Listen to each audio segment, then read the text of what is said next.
Assalamualaikum warahmatullahi wabarakatuh. Bismillahirrahmanirrahim. Alhamdulillahirabbil alamin wa humma shalli wa sallim wa barik ala sayyidina Maulana Muhammadin wa ala alihi washabihi asmin nama ba'du. Ingkang kula hormati, sangat saya hormati mriki wonten Habib Hasan Al-Jufri.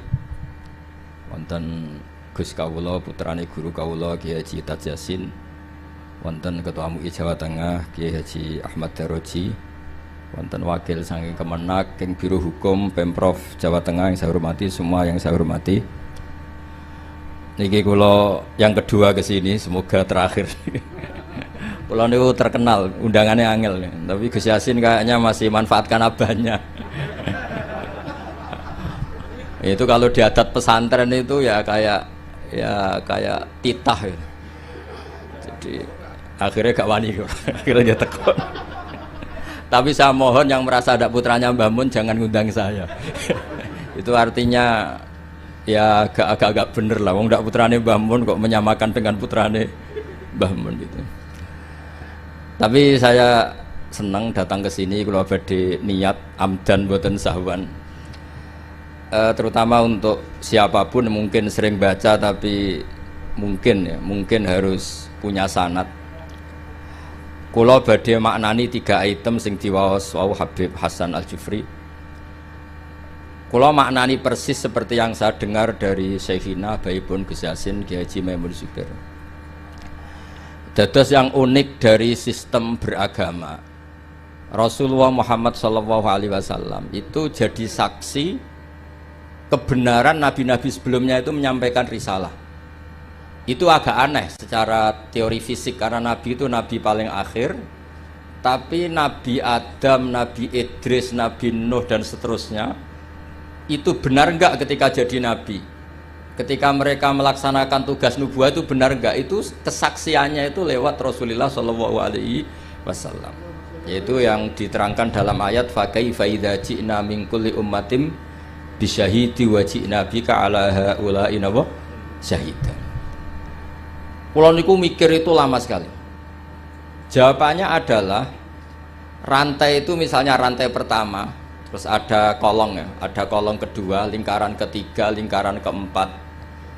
Jika kualitas lingkaran itu, cincin rantai itu kualitasnya bagus, kedua bagus, ketiga bagus, maka ukuran semuanya sempurna itu tidak usah dicek satu persatu. Cukup paling akhir ditarik sekeras-kerasnya. Kalau semuanya tidak terputus, berarti semuanya kualitasnya bagus. Sehingga kita juga gitu. Misalnya dulu Mbah Ahmad bin Syuaib itu alim alama, sampai Mbah Zubair, sampai Mbah Mun, sampai Gus Yasin, sampai beberapa putra Mbah Mun yang mewakili dunia kealiman. Ada Gus Naji, ada Gus Sofur, ada semuanya, ada Gus Subang. Itu ukuran kualitas terjaga ndak itu memang di akhir. Sehingga ini peringatan untuk Gus-Gus. Dulu bapak saya nyuruh saya ngapalkan Quran itu sederhana sekali. Dewe bapak gini, Beb. Mbah saya, buyut-buyut saya itu hafal Quran. Bapak saya itu kalau ngendikan gini tok. Hak, ya kowe kudu hafal Quran. Nah ora iku anakem luwih ra alasan, luwih duwe alasan nak rapal. Mulane di bapak goblok itu penting. Di bapak goblok itu penting sekali karena ini menjustifikasi anaknya kalau goblok niru bapaknya. Artinya gini, mbah saya hafal Quran misalnya, bapak saya hafal Quran, sekali saya tidak hafal, itu anak saya bisa syukuran. Karena kalau tidak hafal, anut bapaknya. Jadi ya seperti itu. Tapi sekali saya masih hafal, anak saya ini ya kebingungan, anak pira hafal, wong kula hafal. Boten niki boten nyindir, niki ngamuk. Kersane orang itu harus mikir. Kadang-kadang ndak, orang saya naik maksa anak hafal Quran alim, tapi dia sendiri tidak alim, tidak hafal Quran. Anaknya ini kan alasannya apa? Coba Anda memaksa, Anda sendiri tidak jadi percontohan. Sehingga tradisi nubuah ya seperti itu. Nabi Adam jadi nabi sukses melaksanakan tablignya Nabi Idris, Nabi Nuh dan seterusnya. Sebetulnya itu sebagai bukti bahwa mereka melaksanakan perintahnya Allah secara benar. Ujiannya apa? Di Rasulullah Muhammad SAW ketika ditarik semuanya kuat, berarti semuanya melaksanakan amanah secara apa? Benar. Nah, kita dalam sanad juga seperti itu. Kalau ditarik kok misalnya cincin ke-8 atau ke-9 itu putus, berarti ya salahnya di situ. Yang lainnya sudah kuat, salahnya di situ, itu dibuang.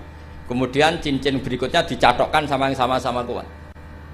Makanya disebut sanad mungkotek.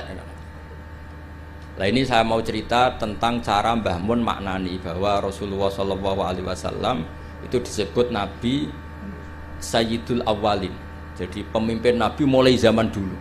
Tapi sekaligus Sayyidul Akhirin. Jadi Nabi punya dua sisi. Secara maknawi itu Nabi awal sebelum ada Nabi Adam. Tapi secara fisik, secara lahir Nabi itu Nabi akhir apa? Zaman. Ini saya maknani persis ketika Mbah Mun maknani. Mungkin kalau sampai tidak cocok boleh komplain. Wah dulu Mbah Mun tidak gitu guys. Kamu kok tahu? Saya kan kurang dengar sehingga kayaknya tidak gitu. Jadi itu tolong kalau yang tidak akurat jangan bantah. Karena apa ya? Gak meyakinkan, sampean itu gak meyakinkan. Cara sanadnya itu tidak meyakinkan. Saya baca ya. Ketika Allah Ta'ala ngendikan hanya 3 santai saja, tidak sampai jam 10 selesai, nggak sampai, tak jamin nggak sampai. Ketika Allah ngendikan bahwa ini nabiku Sayyidul Anbiya wa Ajalul Asfiya wa Akramul Habaib. Terus ada malaikat tanya, "Qila den dawuhna, apa ngene? Huwa Adam." Huwa itu membuang hamzah istifham, kira-kira malaikat itu tanya, "Ahwa Adam? Apakah nur yang begitu sempurna, cahaya yang begitu sempurna yang engkau pasang di aras, ala qawaimil arsy, apakah itu Adam?" Terus qala dawuh sapa Allah Ta'ala. Jadi Adamu di sini bukan fa'ilnya qala, tapi jadi mubtada. Jadi jawabnya qala dawuh sapa Allah Ta'ala, dawuh Adamu bihi uniluhu alal marotib. Jadi Adamu utai Nabi Adam bi sebab hadan nur, yaitu Rasulullah Muhammad SAW, unilu ngekei ingsun hu ing Adam alal marotibi ing dhuwur-dhuwure derajat. Jadi kata Adam di sini bukan fa'ilnya qala, tapi qala jawab sapa Allah, jawab Adamu bihi uniluhu a'lal marotib. Itu bukan Adam. Justru Adam itu tertolong oleh nur itu.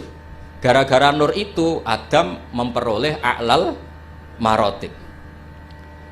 Nah ini itu Bib Hasan, malaikatnya agak kipu. Jawab pertama sudah salah, diulang lagi. Qila huwa Nuh. Nggih gampil lho Gusti, nek mboten Adam nggih berarti niku Nuh. Wis keliru cek ngoyel. Ini malaikat. Jadi ngeyel itu ya ono sanate karena malaikat dulu, tapi mboten malaikat kados Jibril Mikail, ini awamul malaikat. Jadi malaikat itu ada dua, ada awamul malaikat. Itu ya kadang rodok berengkel ya, karena enggak malaikat papan atas. Nah, malaikat yang ini yang ngendikan ataj'alu fiha mayusidu fiha wasfikut dima. Ini malaikat yang komplain ketika manusia jadi khalifah fil ard. Bukan akabirul malaikah kayak Jibril dan Mikail. Maka perlu dicatat, malaikat itu ya ada dua kelas. Ada kelas akabirul malaikah. Ini tidak pernah komplain, tidak pernah apa, semua perilakunya benar. Ada malaikat awamul malaikah. Ini ya rodok-rodok kadang berengkel. Ya rodok tapi tidak sampai maksiat boten, tapi ya rodok-rodok berengkel. Makanya protes ataj'alu fiha mayufsidu fiha wasfikut. Gusti, coba keputusan engkau evaluasi lah. Masa Adam mimpin manusia? Itu nanti anak turunnya kan ya bikin kerusakan di bumi, tolonglah dievaluasi lagi. Wong pangeran uti kon apa? Wong gubernur itu evaluasi tersinggung. Lah ini pangeran dikon apa? Ngevaluasi. Lah ini awamul malaikah, bukan Jibril, bukan Mikail. Ya bukan Israel. Terus qila huwa Nuhun. Tadi kan malaikat jawab Adam itu salah, masih diulang lagi. Kalau ndak Adam ya berarti itu Nuh. Terus qala jawab sapa Allah, Nuhun itu Nabi Nuh bihi bihadan nur iku yanju minal gharq. Justru Nuh itu karena jasanya Nur Muhammad terbebas atau terselamatkan dari badai banjir. Yanju bihi minal gharqi wa yahliku man khalafahu minal ahli wal aqar. Terus qila, ini masih ngotot lagi, jawab dua kali salah, masih nebak lagi. Qila huwa Ibrahim. Kalau Adam enggak bener, roh enggak bener, ya Nur itu berarti Ibrahim. Cara kula sing dadi malaikat iku jawab pertama salah, pun Gusti niku sinten. Tapi ini kibotan jawab salah aja nebak mah. Ya kalau ndak Adam ya Nuh. Keliru lagi ya kalau enggak Nuh ya Ibrahim. Iki ya rontok aneh malaikat nih. Qila didhawuhna pengene huwa hadan nur iku Ibrahim. Qala dawuh sapa Allah, Ibrahimu te Nabi Ibrahim sihi sebab anane Nur Muhammad iku taqumu dadi jumeneng atau dadi menang apa hujjatuhu argumentasine Nabi Ibrahim atau hujah Ibrahim ala ubadil asnami ing atase pira-pira sing nyembah berhala wal kawabibi lan pira-pira perbintangan. Justru Ibrahim karena ada Nur Muhammad, dia punya kemampuan adu argumentasi mengalahkan para penyembah berhala dan perbintangan. Terus kula niki saking takdim kula teng Gus Yasin, soalnya kula roe Gus Yasin niku putrane Mbah Mun. Kula mboten khawatir roh nek beliau wakil gubernur mboten bagian kula. Jute nggih mboten ngangkat kula dadi pejabat Pemprov Jawa Tengah. Berarti taklem wakil gubernur nggih mboten nyafaati mun kula alam niki. Mboten drengki cerita mawon, mboten drengki. Karena niku kula senior Gus Yasin terus kula kalah nasab mbek abe putrane guru kula tapi menang tua kula. Itu dalam aturan fikih yang harus dimuliakan asan nuhum sing lebih nopo tua. Pemenang anak rada otak wato ngono kudu wajib hormat. Lane sampean nak kalah nasab kudu menang umur. Menang umur suntune coplok wato-wato niku Gus Yasin kena kewajiban harus napa? Hormat. Nah niki jelas menang nasab, menang umur, menang sekabianan biasa niku pun mboten saingan kita lah. Kula mboten kepengin ya kompetisi mek jenengan pun kalah segabanya. Pun kalah lah. Tapi beliau dekat sama saya, pernah nilai kula teng dalem pas sama Habib Ahmad itu. Sampai Habib.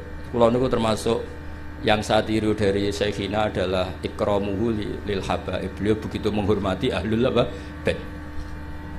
Nggih niru kula nggih saisa-isane kula nggih mboten sesempurna Mbah Mun. Kula nggih mboten kepen nyanyi Mbah Mun.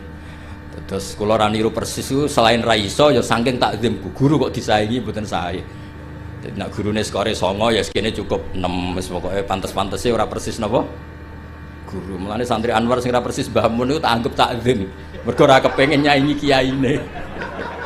Nanti kula niku ada santri Anwar ngaji kok Sulam Taufik terus kali-kali maca Wahab koyo Mbah Mun. Gak apik Gus, nyaingi guru itu wis. Tak biji apik. Lho kula di kanca sak kelas niki seksine Gus Yasin. Niku kula niku kan riyen terkenal pinter. Mergi kula niku ya pun pinter melirin, kadose pun melirin pinter. Nggih cuma napa nggih orang pati diakui banyak pihak, tapi kula nggih pun pinter lah.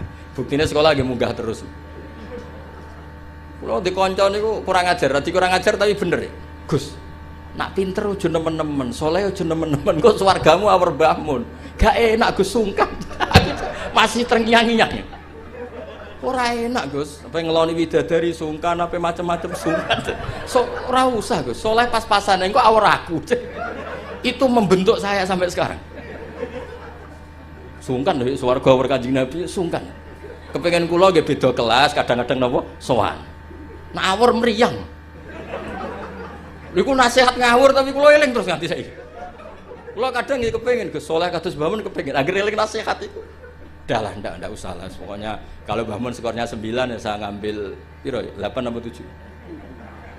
Masuk ini setuju, setuju. Ya sampean kangen Mbah Mun sowan itu. Tapi aja sampai sak kamar.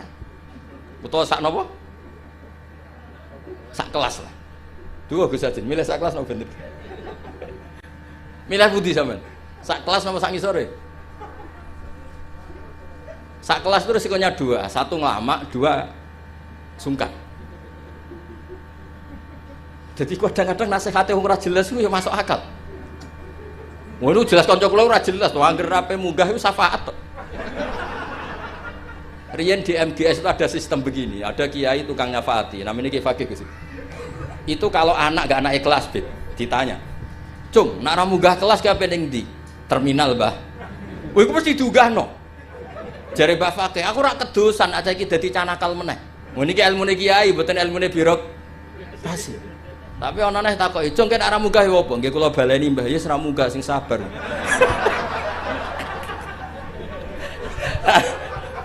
Karena berita itu bocor secara masif, dulu belum ada WA Gus, tapi masyhur Gus.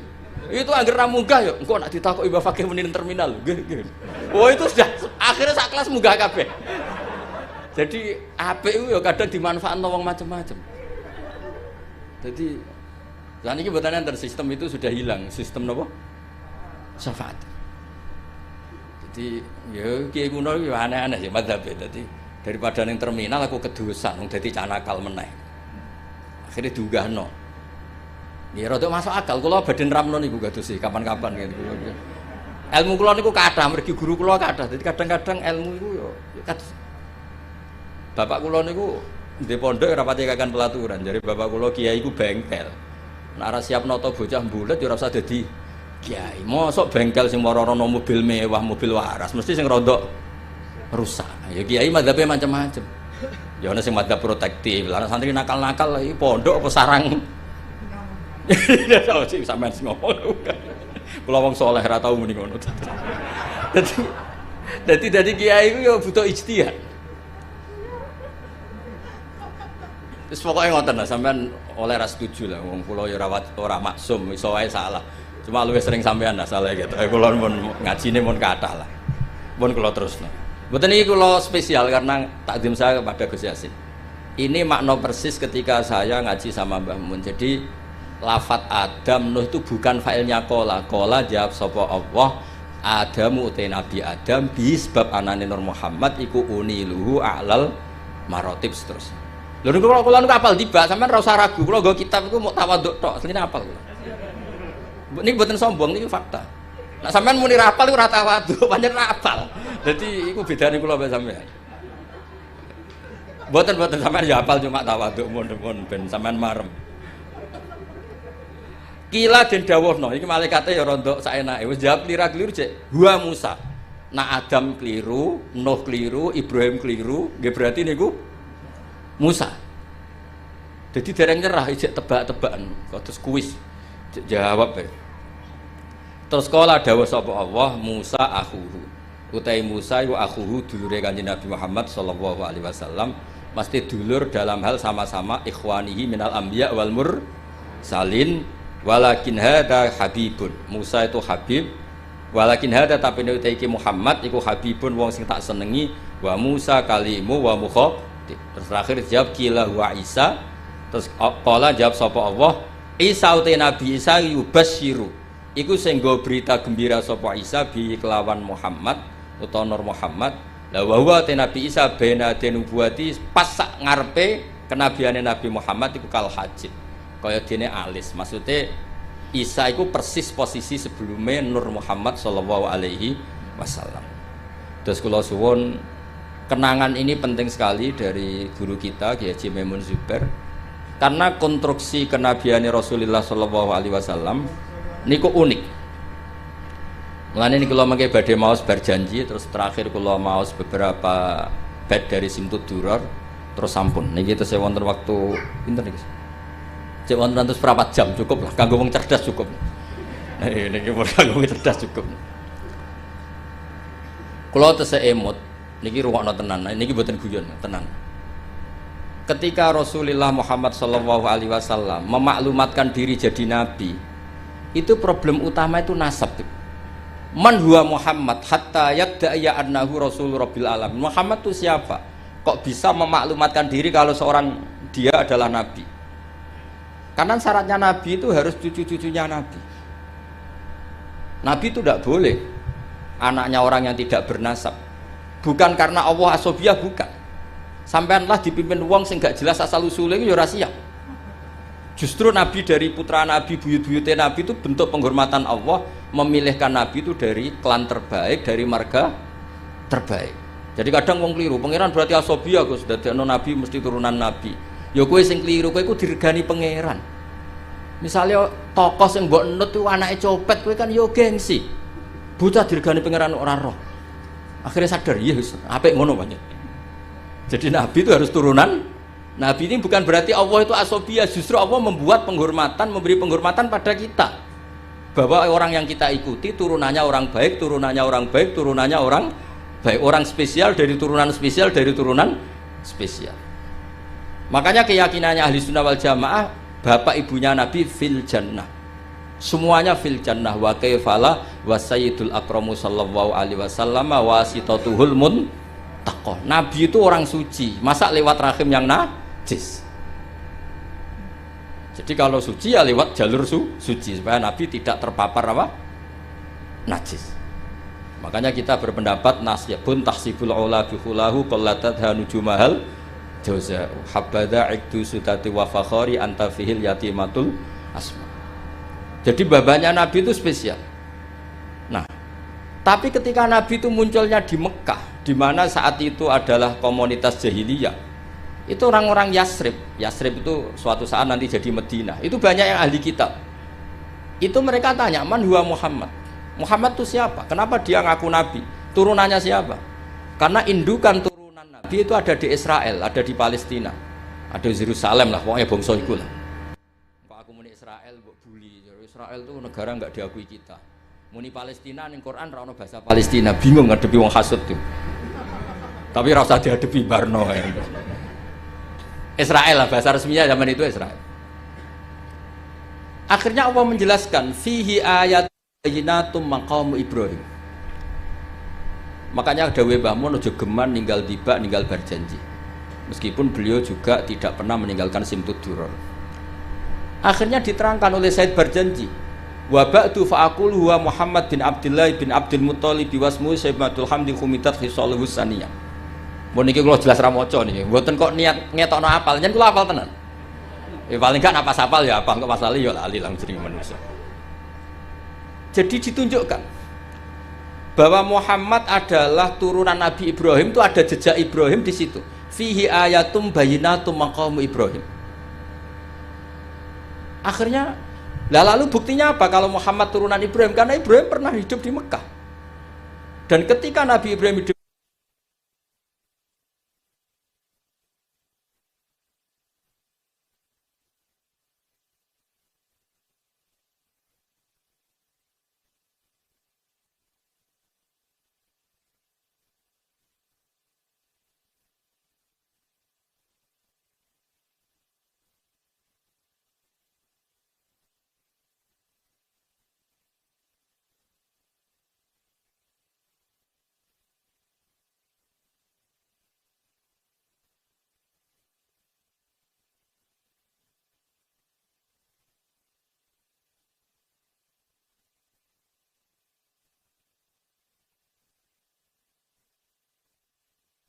Ibrahim tidak menghentikan waladi.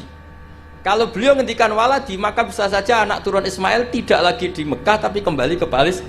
Maka beliau menghentikan dzurriyyati. Akhirnya dibuktikan secara artefak sejarah. Di situ ada Safa, ada Marwah, yaitu dua gunung yang ketika itu Hajar kesulitan nyari air untuk minumnya siapa? Ismail. Ada sekian bukti artefak bahwa Ibrahim punya anak Ismail dan ditempatkan di Mekah, inda baitikal muharram. Maka ketika itu diungkapkan oleh Quran, orang Yahudi tercengang dan banyak yang masuk Islam. Karena sekarang Muhammad sudah memenuhi kriteria seorang nabi. Amanah sudah, tabligh sudah, sidik semuanya sudah, termasuk asal-usul nasabnya. Nah, karena pentingnya asal-usul nasab ini, Sayyid berjanji di antara memulai mukaddimahnya dengan wa ba'du fa'aqul huwa Muhammad bin Abdullah bin Abdul Muthalibi wasmuhu Sayyidatul Hamdi Khumitat Khisaluhus Saniyah. Terus diteruskan sampai wa'adna nubila roibin intadzawil ulumin nasabiyah ila dzabihi Ismaila nisbatuhu wa muntam. Itu kayak apa pinternya Said berjanji. Nah, bukti artefak di Mekah, di Ka'bah itu dulu ada namanya Babu Bani Syaibah. Itu nama lain dari Abdul Muthalib. Wasmuhu Sayyidatul Hamdi. Maka saya masih ingat ketika banyak sekali saya ngikuti ngaji Mbah Mun, juga kadang-kadang dengarkan ngajinya Habib Lutfi di TV 9. Itu artefak atau ma'athirun nubuwah itu harus kita tetapkan. Kalau ndak, orang akan nganggap cerita Ibrahim itu fiktif. Maka dawai Sayyid Muhammad, beliau mengapresiasi Al-Mamlakatul Arabiyah ketika tidak jadi gusur makom Ibrahim. Atas nama teknik matof itu kan pernah ingin digusur supaya lebih apa? Luas. Tapi ketika diingatkan banyak ulama itu jangan, karena itu bukti atharun min athari Ibrahim. Kalau itu dihilangkan nanti suatu saat orang tanya, buktinya apa kalau Ibrahim pernah di Mekah? Tapi dengan bukti artefak itu menjadi tercatat oleh sejarah fihi ayatum bayyinat maqamu Ibrahim. Maqam Ibrahim itu bukan maknanya kuburan, buatan batu yang pernah diinjak Nabi Ibrahim. Nah, sekarang dibuktikan lagi ada artefak kedua, yaitu Hijir Ismail. Bahwa akhirnya Ismail itu tidak pulang, dia bikin kamar kecil yang namanya Hijir Ismail. Hijir itu kamar atau privasi. Nabi Ismail itu ya anak kecil, ya sudah, ya namanya anak kecil sudah ngerti Ka'bah itu sakral, nak nyancang wedus itu ya deket-deket Ka'bah. Dia bikin kamar ya dekat Ka'bah, namanya Hijir apa? Ismail. Dan semua sejarah akhirnya tahu bahwa Ismail ini akhirnya nikah sama suku Jurhum, yang beliau tidak kembali lagi ke Palestina. Singkat cerita, sekarang suku Quraisy terbukti min dzurriyyati Ibrahim alaihis salam, dan sesuai definisi Nabi, kalau seorang Nabi harus turunan Nabi sinten Ibrahim. Ini hebatnya Sayyid Barjanji. Beliau mengarang begitu tertib untuk membuktikan silsilah nasabnya Rasulullah Shallallahu Alaihi Wasallam. Maka beliau ngendikan wa adnanu bila roibin inda zawil ulumin nasabiyah ila dzabih Ismail anisbatuhu wa muntam. Terus terakhir tadi ada mahalul qiyam, ada macam-macam kula suwun seperti dawuh Gus Yasin. Orang itu harus senang. Kata Sayyid Muhammad dalam kitab Haulal Ikhtifal bi Maulidi Rasulillah sallallahu alaihi wasallam. Ini kata Sayyid Muhammad. Dan saya setuju, logikanya itu sederhana tapi nggak bisa dibantah. Kalau ada orang membid'ahkan maulid atau menentang maulid, fakullahu, maka katakan kepada dia, apa dia berani mengatakan limadza tafrahuna bin nabi? Wong tua, siapapun orang tua itu dia anak wis keriting, pesek, wireng. Kuwi kuwi enak lahir seneng ora karuan. Padahal anak ini juga suatu saat jadi problem. Kuwi pas lahir diakikohi. Sumpene kabeh tanggane didelok. Kon muni ganteng, padahal tanggane do gremeng asline gantenge nanti. Intinya sebuah kelahiran itu pasti menyenang. Padahal itu jelas kritik. Apalagi kelahirannya Rasulullah Shallallahu Alaihi Wasallam. Wis ganteng, ada nurnya, pinter, wajahnya sempurna, ya ta'ala la wajuhu tala'lu al-qamari fil lailatil badri.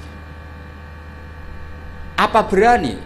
Kalau kita maulid itu kan ibaratun anil faroh bi maulidin nabi. Kita yang namanya maulid itu pokoknya satu implementasi, satu ekspresi, satu perilaku yang menunjukkan bahwa kita ini ceria, kita senang dengan lahirnya Nabi. Faman harromal maulida, misalnya siapa yang mengharamkan maulid, tanyakan ke dia. Apa dia berani mengatakan limadza tafrahuna bin nabi? Wong anak sing kriting ndek wae pas lahir mbok seneng ya apa meneh iki lahire Kanjeng Nabi. Terus pertanyaan kedua mereka, syubhah itu klaim mereka. Yaumu wiladatihi wa yaumu mauti. Nabi itu lahir hari Senin, tapi beliau juga wafat hari Senin. Kenapa engkau syukuran hari Senin padahal hari itu juga wafatun Nabi?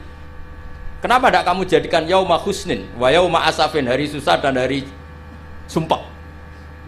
Terus jawabnya Sayyid Muhammad mengutip dawuh Jalaluddin Asyuti dalam kitab Haulal Ikhtifal, inna syari'ata hatsat ala idhari surur. Syariat itu hanya mendorong supaya orang itu senang. Buktinya ketika anak kamu lahir disunatkan nyembelih kambing menunjukkan senang. Tapi ketika keluarga kita meninggal justru syariat melarang niyahah, melarang meratapi berlebihan. Artinya apa? Ketika hari Senin adalah punya dua sisi, yaitu yaumul farah bi maulidin nabi sekaligus yaumul huzn bi wafatin Nabi, itu yang dihitung syariat adalah yaumul wiladah, yaitu yaumul farah. Sebagaimana ada akikah lil wiladah tapi tidak ada akikah lil wafat. Jadi itu tadi meneruskan argumen yang dibangun Gus Yasin. Terus kemudian implementasi seneng itu macam-macam. Kalau Sayyid Ali yang punya Simtud Duror meredaksikan walana busyra bisadin mustamirin laisa yanfat haitsu utina atau an jama'al fakhrul mu'abbad. Walana lan ikut duwe kita al busyra te seneng banget. Bisadin kelan anane kebahagiaan mustamirin kang abadi. Laisa kang ora ana apa sakdu yan fadu bakal ilang apa sakdu. Kita ini harus selalu senang dan senang terus menerus. Yang kesenangan ini tidak mungkin habis. Haitsu utina atoan, karena kita diberi hadiah biwujudil Mustafa dengan adanya Kanjeng Nabi sing jama'al fakhrul mu'abbad, yang mengumpulkan semua keagungan yang abadi.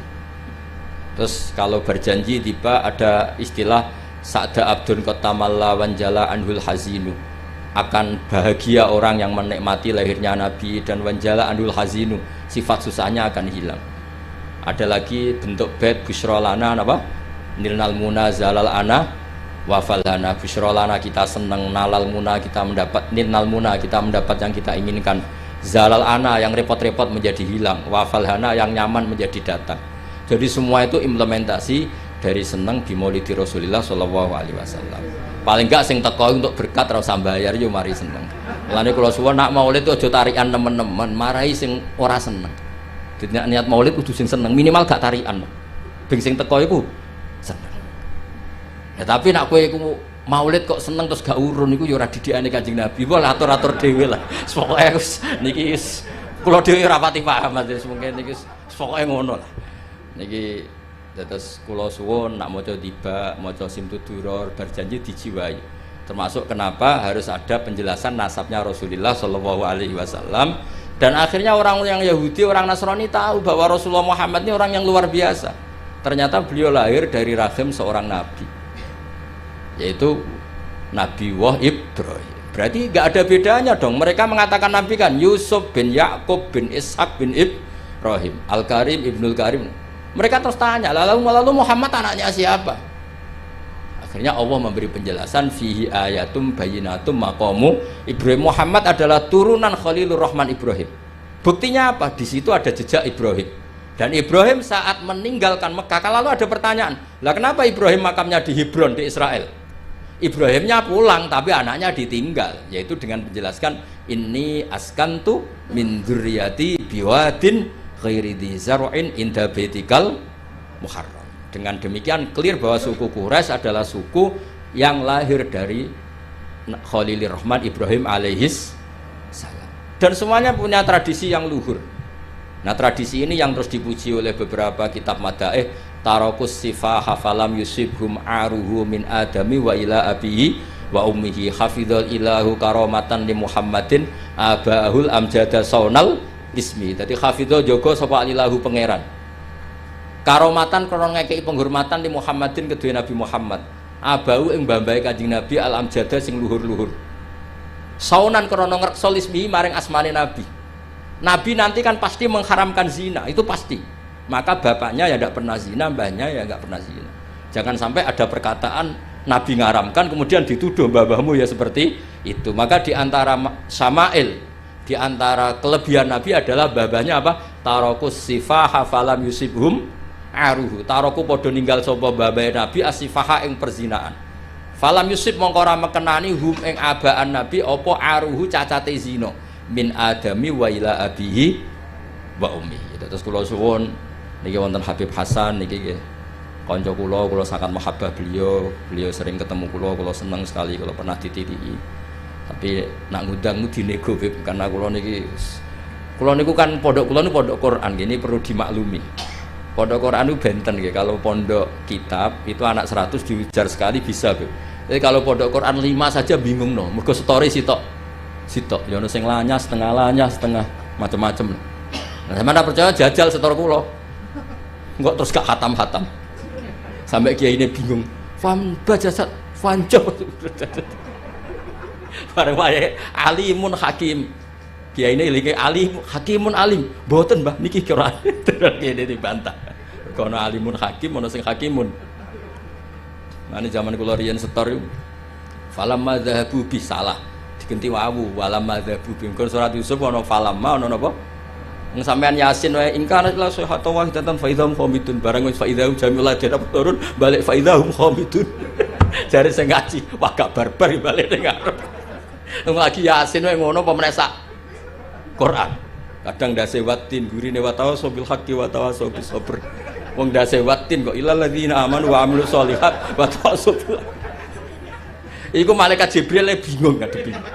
Iki piye ngarepe watini kok gurine wal asri. Nak politik kombinasi nasionalis religius dan iki Quran. Terus itu Beb yang menjadikan saya tidak mudah menerima undangan kecuali pernah sepuh keluarga guru karena iktidar lah saya ini memang pondok saya warisan dari bapak itu pondok Quran jadi ya masyhul memang benar-benar saya ini sibuk untungnya agak diangkat pegawai Pemprov Gus Yasin tadi makanya ya ngoten mawon. Assalamualaikum warahmatullahi wabarakatuh.